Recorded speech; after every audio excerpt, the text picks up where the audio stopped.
मैं डॉक्टर चंद्रभूषण तिवारी, जूथालाल संस्कृत महाविद्यालय मंझौलिया, पश्चिम चंपारण।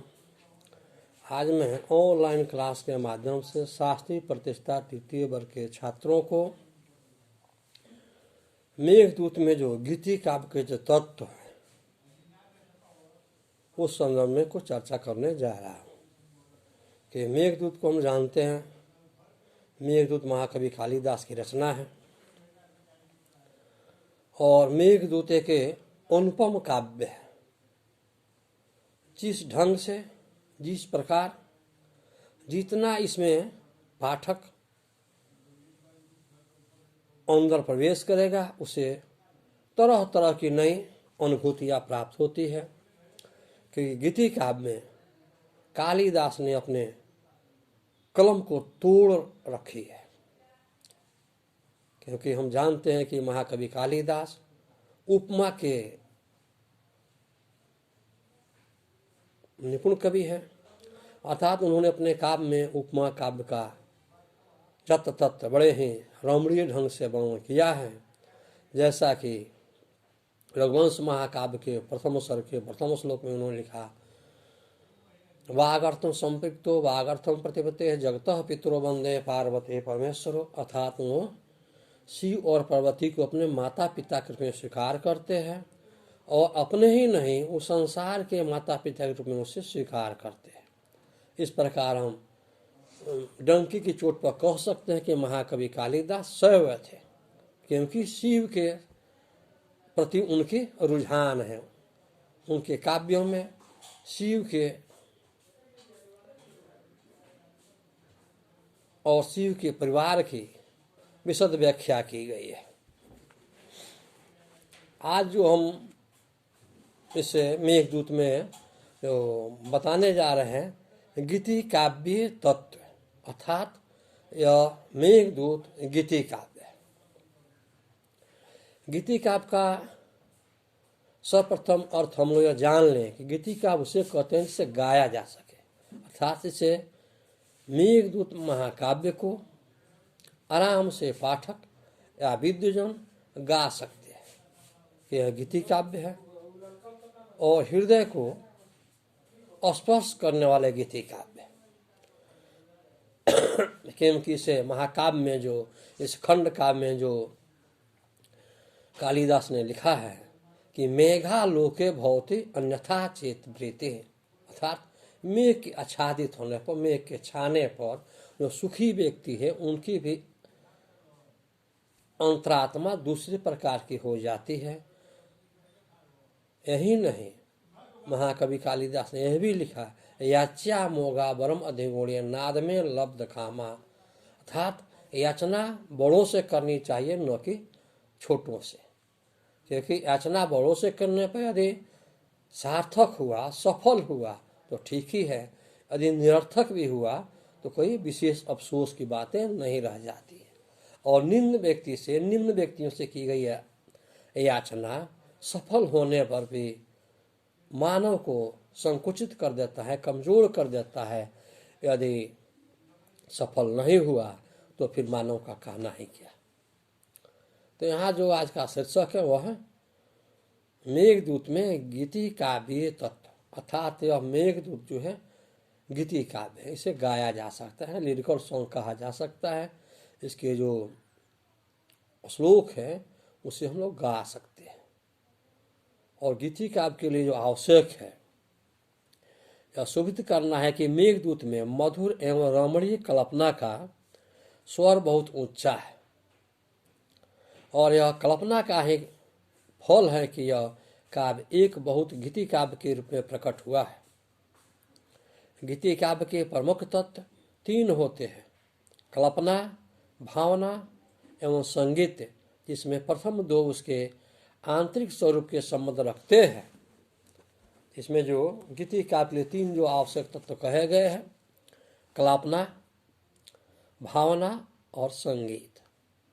कल्पना वह है कवि अपने अंतर्मन में काव्य के लिए कल्पना करता है कि इसको मैं कैसे प्रस्तुत करूं, किस छंद में लिखूं, किस अलंकारों से युक्ति से सजाऊं। एवं जो भावना है वो अंतरात्मा की भावना है। कोई भी मानव जो अपने आंतरिक भावनाओं को बाह्य रूप में जब प्रकट करता है तो वह भाषा हो जाता है। तो कभी अपने आंतरिक भावनाओं को बाह्य रूप में जो प्रकट करता है तो हो जाता है भावना, भाषा। भाषा जब बत्ती सब भाषा जिसे बोला जाए वही तो भाषा है। तो यह तीन चीज़ों जो आवश्यक है हमारे साहित्यकारों ने बताया संगीत के लिए: कल्पना, भावना एवं संगीत। जिसमें प्रथम दो है कल्पना और भावना, कवि के मानव के आंतरिक गुणों से संबंध रखता है, और यह जो भावना संगीत जो है यह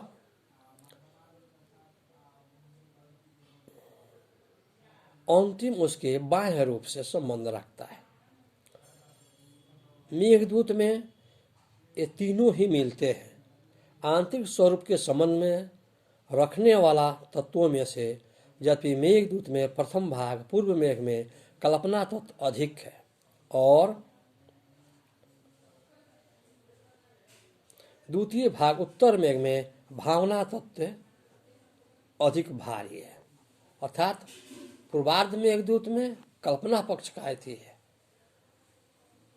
और दूसरी जो उत्तरार्ध मेघदूत है उसमें भावना पक्ष को प्रस्तुत किया गया है। किंतु फिर भी कुल मिलाकर इसे संपूर्ण काव्य में कल्पना तत्व इतना व्यापक है कि भावना तत्व ही इसी के आधार पर टिका हुआ है। पहले तो काव्य के एकमात्र पात्र की ही इस रूप में कल्पना की गई है कि कोई कांता विरही यक्ष शाप के कारण वर्ष भर का निर्वासन रामगिरी आश्रमों में भोग रहा है। अर्थात यक्षों की नगरी जो अलका है, उस अलका नगरी को प्रत्यक्त करके छोड़ करके और शापित यक्ष कहाँ है? तो रामगिरी आश्रम में। कुबेर के शाप के कहा कि कालिदास ने लिखा है, देव विधि बसाद दूर बंधु गतो, कि विधि के बस के होने के कारण विधाता के अनुसार मेरी जो भारजा है मुझसे विरक्त हो गई है, अलग हो गई है। उसी वियोग में यह जो यक्ष है अपने आंतरिक भावनाओं को मेघ के प्रति समर्पित करता है। मेघ से याचना करता है, याच्यामोगा ब्रह्मदि गुणे, याचना करता है किससे? तो मेघ से। किस मेघ से? तो मेघेशु जो उत्तम है, मेघों में जो उत्तम है कौन? पुष्करा और आवर्त का नाम। यह जो दो मेघ हैं पुष्करा और आवर्त का नाम, उस मेघ से याचना करता है कि तुम मेरे संदेश को वहां पहुंचा सकते हो, क्योंकि मेघों में तुम उत्तम मेघ हो। इस प्रकार हम देखते हैं कि इस मेघदूत में महाकवि कालिदास ने जो कल्पना और भावना को जो एक साथ प्रस्तुत किया है वो अवर्णनीय है।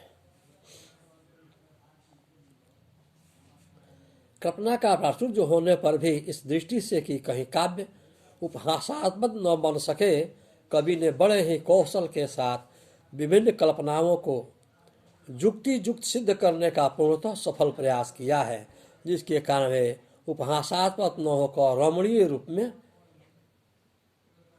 ग्राह्य हो गई है। अर्थात यह मेघदूत हास्यास्पद नहीं है, उदासीनता नहीं है इसमें। काव्य से आत्मा ध्वनि, काव्य से आत्मा रस। यहाँ जो रस का प्रवाह हो रहा है इसे मेघदूत में, इस श्रृंगार काव्य में, वो अत्यंत अद्भुत है। मेघ को देखते ही यक्ष हृदय से रोने लगा और ध्यानामग्न हो गया। यह कहकर कवि ने साथ ही यह कह दिया कि इस पर आश्चर्य करने की आवश्यकता नहीं, क्योंकि मेघालोके भवति सुखनो अन्यथा चेत प्रेते। अर्थात मेघ के आच्छादित होने पर, मेघ के उमड़ने पर, आकाश में बादल आने पर यदि सुखी व्यक्तियों की भी चित्त दूसरे प्रकार की हो जाती है तो फिर इस विरही जप के बारे में क्या कहना।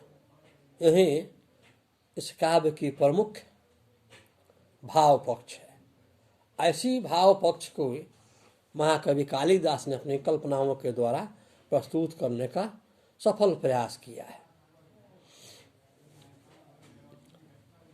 यह सुनकर प्रत्येक सहृदय को बरबस ही कवि की हाँ में हाँ मिलानी पड़ती है कि यह सत्य है, यूनिवर्सल ट्रूथ है, इसमें कहीं कोई बनावटी नहीं है। यह पूर्णतः विद्ध जनों के लिए मेरा निवेदन है कि महाकवि कालिदास ने जो इसे श्लोक में इस भावना को रखा है वो अत्यंत ही सत्य है। चित्त को आह्लादित करने वाला यह उक्ति महाकवि कालिदास ने यहाँ प्रस्तुत करने का प्रयास किया है, जो पूर्णतः सत्य है, गॉड गिफ्ट है, प्रकृति है, कि प्रकृति की देन है। तभी तो कहा गया कि इसे मेघदूत पर प्राकृतिक वर्णनों का विवेचन करें। यह भी प्रश्न पूछे जाते हैं कि मेघदूत में प्राकृतिक वर्णनों की व्याख्या करें, प्रस्तुति करें, विवेचना करें। तो यह बिल्कुल यूनिवर्सल प्राकृतिक चीज में महाकवि कालिदास ने दिया है। कवि का कहना है कि वो इस बात को अच्छी तरह जानता है कि धूम ज्योति सलिल मरिपाम सन्निपात को मेघ। कवि यह पूर्ण रूप से जानता है कि चार तत्वों के मेल से धुआं, अग्नि, जल और हवा के सम्मिश्रण से मेघ बना है, जबकि यह संदेश को पहुंचाने के लिए उपयुक्त नहीं है, क्योंकि संदेश पहुंचाने के लिए कोई उपयुक्त चाहिए, निपुण व्यक्ति चाहिए जिसके द्वारा संवाहन किया जा सकता है संदेशों को। परंतु कालिदास पुनः आगे लिखा है कामार्थम चेतन चेतना से, जो कामार्थ होते हैं चेतन चंद्र का ज्ञान नहीं रखते हैं। इस प्रकार हम देखते हैं कि इसे मेघदूत महाकाव्य में महाकवि कालिदास ने जो गीतीय तत्वों को जो पिरोने का प्रयास किया है वो पूर्णतः सटीक, सार्थक एवं सत्य है। जयतु संस्कृतम, जयतु भारत।